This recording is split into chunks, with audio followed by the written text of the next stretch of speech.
കടം കയറി മുടിഞ്ഞ് ഉള്ളതെല്ലാം വിറ്റുപറക്കേണ്ട അവസ്ഥയിലാണ് പാകിസ്ഥാൻ.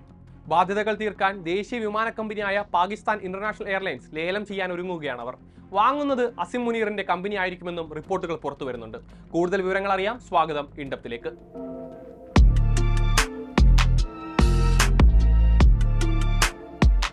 1946 സ്ഥാപിതമായ പാകിസ്ഥാൻ ഇന്റർനാഷണൽ എയർലൈൻസ് രാജ്യത്തിന്റെ അഭിമാനമായിരുന്നു.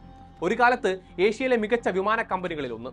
1960കളിൽ ബോയിങ് 707 പോലുള്ള നൂതന വിമാനങ്ങൾ ഉപയോഗിച്ച് ലോകത്തിലെ ഏറ്റവും വേഗതയേറിയ ജെറ്റ് സേവനങ്ങൾ നടത്തിയതും ഇവരായിരുന്നു. എന്നാൽ 1980കളോടെ സ്ഥിതി മാറി. പ്രശ്നങ്ങൾ തുടങ്ങി. വേണ്ടതിലധികം ജീവനക്കാർ, ദുർബലമായ മാനേജ്മെന്റ്, രാഷ്ട്രീയ ഇടപെടലുകൾ എന്നിവ കാരണം നഷ്ടങ്ങളിലേക്ക് കൂപ്പുകുത്തി. വിദേശ വിമാനത്താവളങ്ങളിൽ വിമാനം പിടിച്ചെടുക്കലും പ്രതിസന്ധിയായി. $130 ബില്യൺ ഇന്ന് PIAയുടെ ബാഹ്യ കടം. പാകിസ്ഥാൻ സമ്പദ് വ്യവസ്ഥയുടെ പ്രതിഫലനമായി മാറിക്കഴിഞ്ഞിരിക്കുന്നു ഈ എയർലൈൻസ് ഇപ്പോൾ. 2020ലാണ് PIAയുടെ പൂർണ്ണമായ തകർച്ച തുടങ്ങുന്നത്. 30% പാകിസ്ഥാൻ പൈലറ്റുമാർ വ്യാജമോ സംശയകരമോ ആയ ലൈസൻസുകൾ ഉപയോഗിച്ചാണ് വിമാനം പറത്തുന്നത് എന്ന് കണ്ടെത്തിയതിനെ തുടർന്ന് യൂറോപ്പിലടക്കം നിരോധനം ഏർപ്പെടുത്തി. 262 പൈലറ്റുമാരെ ജോലിയിൽ നിന്ന് മാറ്റി നിർത്തിയത് എയർലൈൻസിന്റെ പ്രവർത്തനത്തെ അടക്കം ബാധിച്ചു. വിഷയം അന്താരാഷ്ട്ര തലത്തിൽ ശ്രദ്ധിക്കപ്പെട്ടതോടെ European Union Aviation Safety Agency 2020 ജൂണിൽ യൂറോപ്പിലേക്കുള്ള PIA വിമാനങ്ങൾക്ക് വിലക്ക് ഏർപ്പെടുത്തി.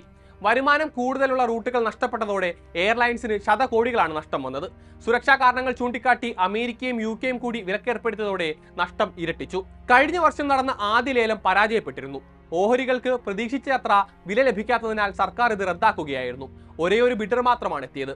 റിയൽ എസ്റ്റേറ്റ് കമ്പനിയായ ബ്ലൂ വേൾഡ് സിറ്റി 60% ഓഹരിക്ക് വെറും $36 മില്യൺ മാത്രമായിരുന്നു ഓഫർ ചെയ്തത്. $305 മില്യൺ അടിസ്ഥാന വില പ്രതീക്ഷിച്ചിരുന്ന സർക്കാർ ഇത് കേട്ടതോടെ പാടെ പിന്മാറി. പുതിയ ലേലത്തിന് മുന്നോടിയായി പാക് പ്രധാനമന്ത്രി ഷെഹ്ബാസ് ഷെരീഫ് വിവിധ കമ്പനി പ്രതിനിധികളുമായി കൂടിക്കാഴ്ച നടത്തിയിട്ടുണ്ട്.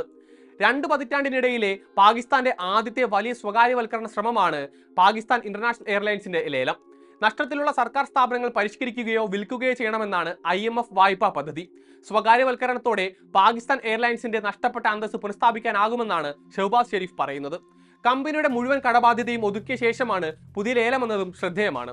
86 ബില്യൺ നേടാനാണ് പാകിസ്ഥാൻ ലക്ഷ്യമിടുന്നത്.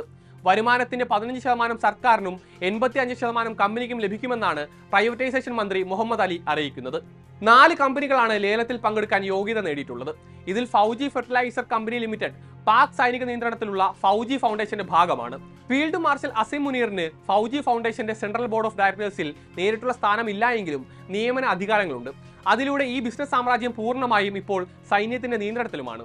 PIA കൂടി കയ്യിൽ വന്നാൽ പാകിസ്ഥാൻ വ്യോമയാന മേഖലയിലേക്കും സൈന്യത്തിന്റെ ഔദ്യോഗിക പ്രവേശനമായിരിക്കും അത്. കടത്തിനുമേൽ കടം കയറി വായ്പ തിരിച്ചടയ്ക്കാൻ വീണ്ടും വായ്പ എടുക്കേണ്ടി വരുന്ന പാകിസ്ഥാന് ഈ വിറ്റഴിക്കൽ ഏറെ നിർണായകമാണ്. 1958 മുതൽ 20ലധികം തവണയാണ് രാജ്യം IMFൽ നിന്ന് വായ്പ എടുത്തിരിക്കുന്നത്. നിലവിൽ IMFന്റെ 5ാമത്തെ വലിയ കടക്കാരനാണ് പാകിസ്ഥാൻ. IMFന്റെ $7 ബില്യൺ വായ്പാ പദ്ധതിയുടെ ഭാഗമായാണ് ഇപ്പോൾ എയർലൈൻ സ്വകാര്യവൽക്കരിക്കാനുള്ള നീക്കം നടക്കുന്നത്. പാളിപ്പോയ സാമ്പത്തിക പരിഷ്കരണങ്ങളും വർദ്ധിച്ചു വരുന്ന ജനസംഖ്യയും കാരണം കഴിഞ്ഞ 50 വർഷത്തിനിടയിൽ ഏറ്റവും ദരിദ്രമായ സ്ഥിതിയിലേക്കാണ് പാകിസ്ഥാൻ കൂപ്പുകുത്തിയിരിക്കുന്നത്.